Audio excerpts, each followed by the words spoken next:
Hi friends, RK news తెలంగాణకు స్వాగతం. ఈరోజు ముఖ్యాంశాలు: సంగ్రామ సభలు, సర్కార్పై తిరగబడుతున్న పల్లెలు, మంత్రుల నిలదీత, ముప్పు సమస్యపై ఉత్తమ్ పొన్నంను నిలదీసిన నారాయణపూర్ మహిళలు, కరీంనగర్ పర్యటనలో చేదు అనుభవం, నారాయణపేటలో బస్సులు ఆపట్లేదని మంత్రి దామోదర్కు మహిళ మొర, ఎమ్మెల్యేల అడ్డగీత, గ్రామ సభలలో నిరసన సెగలు, రుణమాఫీపై నర్సంపేట ఎమ్మెల్యేను ప్రశ్నించిన రైతు దొంతి చిందులు, అన్యాయం జరిగిందని కారేపల్లిలో కాంగ్రెస్ నేతను కొట్టిన నిరుపేద, అనంతరంలో ఎమ్మెల్యే కుంభం అనిల్ కుమార్ను తరిమిన జనం. ఎక్కడికక్కడ సంగ్రామ సభలను పెట్టి సర్కార్ దానిపై తిరగబడుతున్న ప్రజలు. ఎందుకంటే అరకుర హామీలతోని రైతు భరోసా చెయ్యక చాలామంది కటాపులు చేసి ప్రజాపాలన అని 2-3 సార్లు సర్వేలు చేసి నిరుపేదలైన కుటుంబాలకు కరెక్ట్ టైంలో పేర్లు రాకపోవడం వలన ఆవేదన చెందుతున్న జనాలు ఎక్కడికక్కడ ఎమ్మెల్యేల పైన, అక్కడ ఉన్న లోకల్ నాయకుల పైన తిరగబడడం జరుగుతుంది. నిన్న కుంభం అనిల్ కుమార్, భువనగిరి జిల్లా అనిల్ కుమార్ గారిని, ఎమ్మెల్యే అనిల్ కుమార్ గారిపై తిరగబడ్డ జనాలు, అక్కడి నుండి వెళ్ళిపోయిన అనిల్ కుమార్ గారు మరియు నర్సంపేట ఎమ్మెల్యే దొంతి మాధవ్ రెడ్డి గారు చిందులేయడం జరుగుతుంది. అంటే ప్రశ్నిస్తే మీరు వారిపై విమర్శలు చేయడం, వారిపైనే ప్రతిదాడులకు దిగడం, ఇది ఎంతవరకు న్యాయం? గ్రామ సభలో ఎక్కడికక్కడ కాంగ్రెస్ పాలనపై వ్యతిరేకత ఏర్పడుతున్నది. మరియు ఏంటంటే పూర్తి స్థాయిలో సర్వే చేసినాం, మేము ప్రజల పక్షాన ఉన్నాం, కాంగ్రెస్ పార్టీ అంటే ప్రజల కోసమే పనిచేస్తానని చెప్పి లిస్టులలో కరెక్ట్ నిరుపేద కుటుంబాలకు పేర్లు రాకపోవడం, మరియు 5 ఎకరాలు 10 ఎకరాలు ఉన్న వారి పేర్లు రావడం వలన ఎక్కడికక్కడ ఆందోళన చెందుతున్న అర్హులైన ప్రజలకు రాకపోవడం ఏందని నిలదీస్తున్నారు. మరియు కాంగ్రెస్ ఎమ్మెల్యేలు, మంత్రులు మాకు అవపడతలేరు, గ్రామ సభలలోనే అవపడుతున్నారు కాబట్టి ఎక్కడికక్కడ నిలదీస్తున్న ప్రజలు. ఒక కారణం దామోదర్ నరసింహ గారిని, మంత్రి గారిని మా ఊరికి బస్సులు వస్తలేవని నిలదీయడం జరుగుతుంది. మరి ఉత్తమ్ కుమార్ రెడ్డి గారిని మాకు నీళ్ళు వస్తలేవని నిలదీస్తున్నారు. ఎక్కడికక్కడ ఎమ్మెల్యేలకు నిరసన సెగలు జరుగుతున్నాయి. ఇదే కాంగ్రెస్ పాలన అంటే. మేము ప్రజాపాలన చేస్తానని పూర్తి స్థాయిలో హామీలు నెరవేర్చక గ్రామ సభలు పెడితే నిరసనలు వెలువెత్తుతున్నాయి.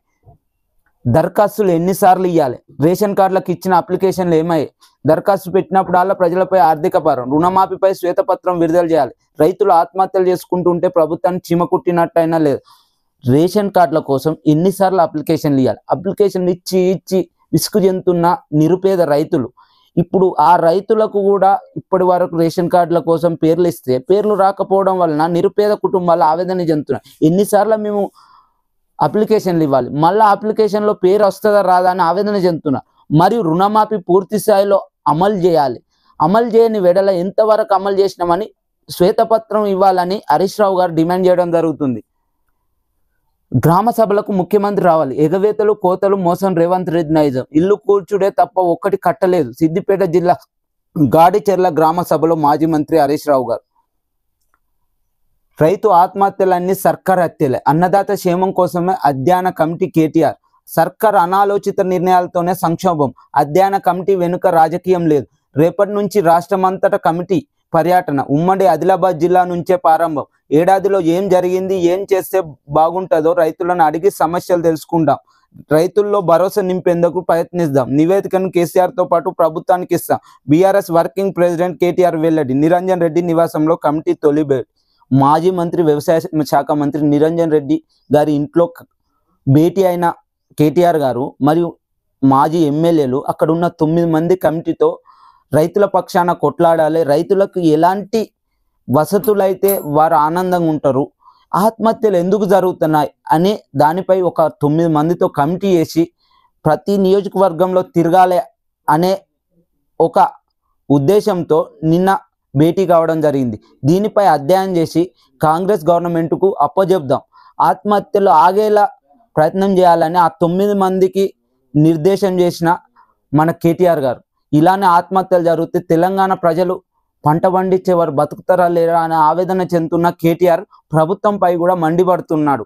ఈ అరకొర రుణమాఫీతో అన్నదాతలు చనిపోతున్నారు. మీరు పూర్తి స్థాయిలో రుణమాఫీ చేసేదానిక మిమ్మల్ని విడిచిపెట్టేది లేదని డిమాండ్ చేస్తున్న మాజీ మంత్రి కేటీఆర్ గారు. తెలంగాణ రైతుల కోసమే కాళేశ్వరం, శతాబ్దాల సాగునీటి డిమాండ్లను తీర్చడమే లక్ష్యం. తమ్మిడి ఎట్టి వద్ద నీటి లభ్యత లేకపోవడంతో పాటు అంతర్రాష్ట్ర వివాదాల నేపథ్యంలో ప్రాజెక్ట్ రీడిజైన్ మంత్రివర్గ ఉపసంఘం సిఫారసుల మేరకు నిర్మాణం కాళేశ్వరం ప్రాజెక్టును తప్పక పునరుద్ధరించాల్సిందే. జల వనరుల అభివృద్ధి సంస్థ మాజీ చైర్మన్ వి Prakash justice PC Ghosh commission ఎదుట హాజరై వివరణ.